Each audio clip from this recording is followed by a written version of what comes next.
In this video, we will learn about how to remove or decrease prepaid balance manually into a host control domain reseller panel.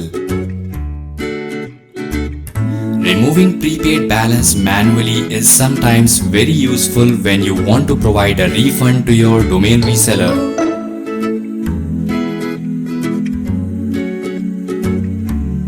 Log into your host control panel, go to customer and click on details of a reseller.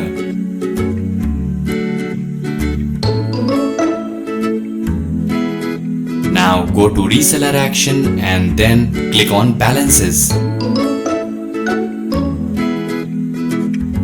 Now select the given option to remove the balance. Fill the credentials as well as the refund amount and transaction description.